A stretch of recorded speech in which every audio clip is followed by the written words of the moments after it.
1492 fue un año crucial en la historia de España, de Europa y de América. Las coronas de Castilla y Aragón, unidas desde el matrimonio de Isabel y Fernando, culminaban la reconquista con la rendición del Reino de Granada, último reducto musulmán en la península, y ordenaban la conversión forzosa o la expulsión de la población judía de la península para garantizar la unidad religiosa de todos sus reinos. Pero todos estos acontecimientos quedarían eclipsados por el regreso de Cristóbal Colón con la noticia de que habían llegado a las Indias, abriendo una ruta occidental hacia las Islas de las Especias, aunque con el tiempo se demostró que se trataba de un nuevo continente que ofreció a los españoles recursos que explorar, tierras que conquistar y colonizar, pueblos que someter y, sobre todo, oro y plata para financiar los planes políticos de la monarquía. Isabel I de Castilla y Fernando II de Aragón se habían casado el 19 de octubre de 1469, siendo aún príncipes. El apoyo de Fernando y de la corona de Aragón fue esencial para que Isabel consiguiera imponerse en la incierta guerra de sucesión castellana, y una vez controlado el reino, fijaron su objetivo en completar la reconquista con la eliminación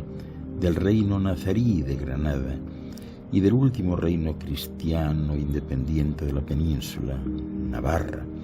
cuya alianza con Francia incomodaba la política en Europa de los reyes católicos. Pero sus ambiciones no se limitaban a la península, sino que Fernando aportó a la unión dinástica todas las posesiones mediterráneas de la corona de Aragón, con posesiones importantes en la península italiana e intereses en el comercio de especias y productos de lujo a través del Mediterráneo.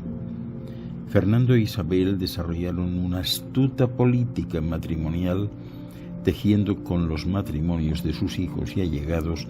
una red de influencias que cubría buena parte de Europa, teniendo especial importancia la boda de la princesa Juana, la Loca, con el príncipe Felipe el Hermoso, heredero de la dinastía que ostentaba el cetro imperial en el Sacro Imperio Romano Germánico. Esta unión convertiría años más tarde a Carlos V en emperador y rey de las coronas hispánicas. Esta política matrimonial se completó con la acción diplomática y militar en Italia para reforzar y ampliar las posesiones y la influencia aragonesa, frenar la expansión territorial y la influencia de Francia en la península italiana y en el resto de Europa, sin no olvidar, lógicamente, el enfrentamiento constante con el Imperio Romano, que no dejaba de hostigar a la Europa cristiana de forma directa e indirecta a través de la piratería berberisca del norte de África. A este entramado de relaciones e intereses se unió el descubrimiento de un nuevo continente, América, que iba a dar salida al excedente de población del Reino de Castilla y proporcionaría los recursos para financiar las ambiciones europeas de los reyes españoles. A la muerte de sus abuelos, los reyes católicos, el joven Carlo de Gante, hijo de Juana la Loca y Felipe el Hermoso, recibió en herencia un imperio que cubría buena parte de las tierras conocidas. A las coronas de Castilla y Aragón, las posesiones aragonesas en Italia, el continente americano y los Países Bajos, se unió muy pronto la dignidad imperial que lo convertía en cabeza de la principal potencia mundial, con intereses en 4 continentes y enfrentado a la rivalidad de Francia en Occidente y del Imperio Romano en Oriente. El oro y la plata de América atravesaban España e iban a parar a los banqueros italianos y alemanes que financiaban la diplomacia y las guerras del emperador, que se vieron agravadas y complicadas con la Reforma, que convirtió a Alemania en campo de batalla entre católicos y protestantes y entre el emperador y el rey de Francia, Francisco I, sin olvidar las guerras entre los señoríos italianos